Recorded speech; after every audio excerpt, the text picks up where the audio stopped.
রান্না করে দেখাবো পমফ্রেট চাপ। পমফ্রেট চাপ কিন্তু খেতে ভীষণ ভালো হয়, আর তৈরি করতেও কিন্তু এমন কিছু সময় লাগে না।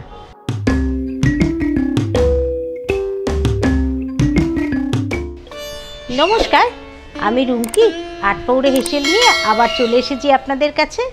পমফ্রেট চাপ রান্না করার জন্য আমি এখানে 7 পিস মাঝারি সাইজের পমফ্রেট মাছ নিয়ে নিয়েছি। সাথে নিয়ে নিয়েছি পেঁয়াজ বাটা, টক দই, মাখন আর কাজু বাদাম বাটা। এছাড়াও নিয়েছি কাশ্মীরি লঙ্কা গুঁড়ো, আদা বাটা, ধনে গুঁড়ো, রসুন বাটা, কাঁচা লঙ্কা বাটা, চিনি, জিরে গুঁড়ো, হলুদ গুঁড়ো, নুন এবং গরম মশলা গুঁড়ো। মাছগুলো আমি নুন, হলুদ এবং লঙ্কা গুঁড়ো দিয়ে ম্যারিনেট করে নিচ্ছি। নিয়ে নিচ্ছি নুন, নিচ্ছি হলুদ গুঁড়ো,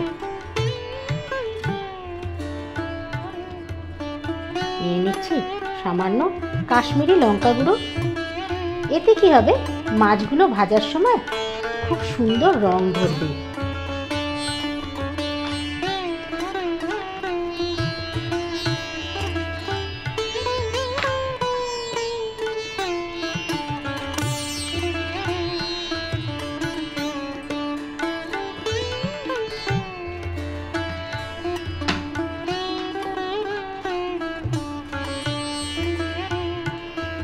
মাছগুলো ম্যারিনেট করে নিলাম। এখন আমি একটা মশলা করে নেব। আমি এখানে একটি পাত্র নিয়ে নিয়েছি, তার মধ্যে টক দইটা নিয়ে নিচ্ছি। নিচ্ছি 1 চামচ কাঁচা লঙ্কা বাটা, নিচ্ছি হলুদ গুঁড়ো, 1 চামচ ধনে গুঁড়ো, 1 চামচ জিরে গুঁড়ো, নিয়ে নিচ্ছি 1 চামচ কাশ্মীরি লঙ্কা গুঁড়ো, নিচ্ছি 1 চামচ গরম মশলা গুঁড়ো, নিচ্ছি হাফ চামচ নুন আর 1 চামচ চিনি। খুব ভালো করে দইয়ের মধ্যে সব কিছু মিশিয়ে নেব।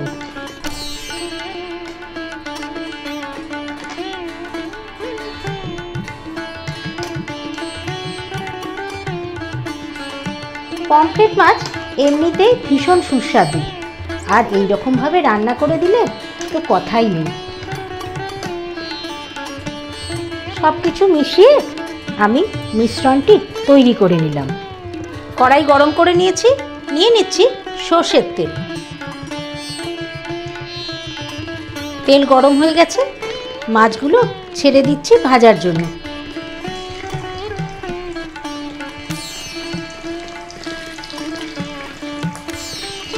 একবারে সব মাছ ভাজা যাবে না।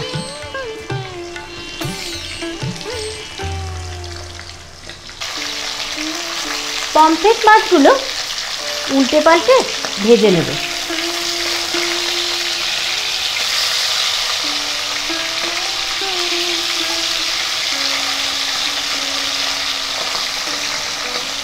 মাছগুলো তুলে নিচ্ছি, ভাজা হয়ে গেছে।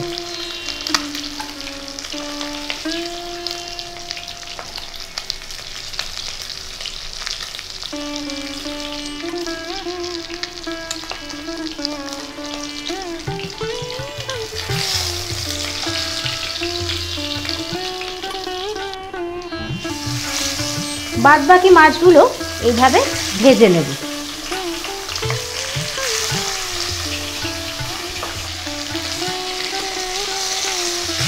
এবারও মাছগুলো আবার উল্টে দিলাম।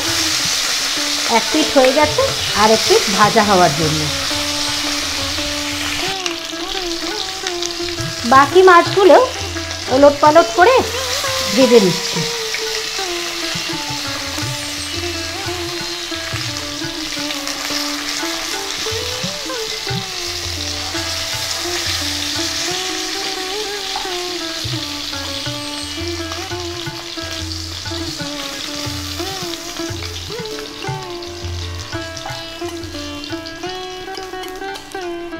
ওই তেলেই আমি পেঁয়াজ বাটাটা দিয়ে দিচ্ছি।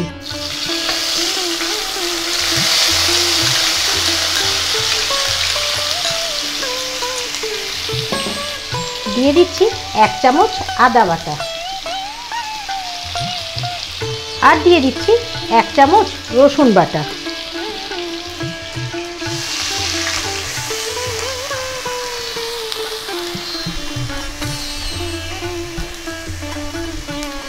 আদা বাটা, পেঁয়াজ বাটা, রসুন বাটা আমি খুব ভালো করে কষিয়ে নেব যাতে কাঁচা গন্ধটা না থাকে। পমফ্রেট মাছের এই রান্নাটা খুবই সুস্বাদু এবং চটজলদি হয়ে যায়। আর যেহেতু কাটা থাকে না, বাচ্চাদেরও কিন্তু খুব প্রিয় এই মাছ। তবে বাচ্চারা যদি খায়, আপনারা লঙ্কাটা কিন্তু বুঝেই দেবেন।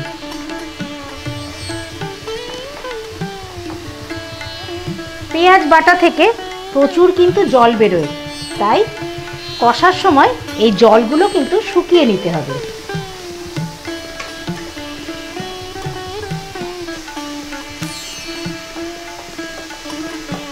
মশলাটা কষে গেছে। আমি একটা মিশ্রণ তৈরি করে রেখেছিলাম, দই এবং জিরে ধনে সব কিছু মিশিয়ে, সেইটা এখন নিয়ে নিচ্ছি।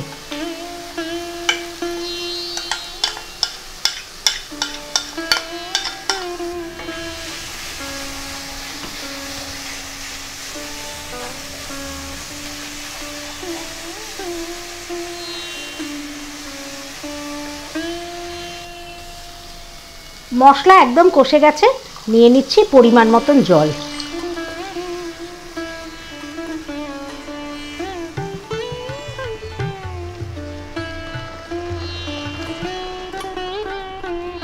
ঝোলটা ফুটতে শুরু করে দিয়েছে। এই অবস্থায় আমি নিয়ে নিচ্ছি 2 চামচ কাজু বাদাম বাটা।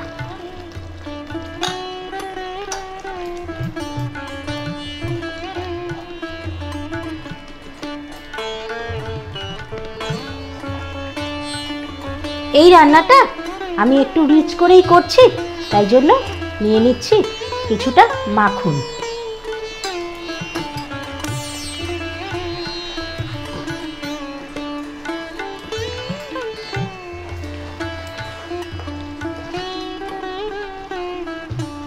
এখন আমি ভাজা মাছগুলো ছেড়ে দেব।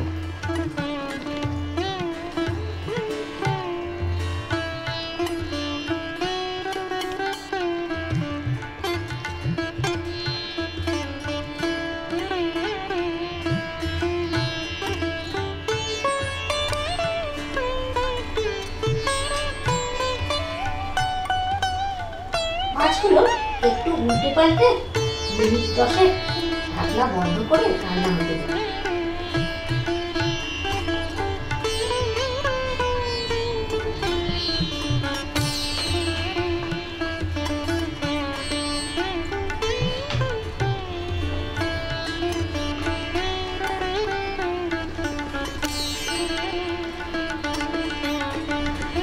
ঢাকনা বন্ধ করে আমি দমে রান্না হতে দেব। তৈরি করে নিলাম পমফ্রেট চাপ, পরিবেশন করে দিলাম। ভালো লাগলে প্রথমে একটা লাইক করবেন আর কমেন্ট করে জানাবেন, আর প্রচুর শেয়ার করুন। আর আমার আটপৌরে হেসেল চ্যানেলটিকে যারা এখনও সাবস্ক্রাইব করেননি, সাবস্ক্রাইব করে নিন। আর আমার ফেসবুক পেজ আটপৌরে হেসেল ফলো করুন। তাহলে আজকের মতন বিদায় নিচ্ছি। আবার দেখা হচ্ছে অন্য দিন অন্য রান্না নিয়ে। নমস্কার।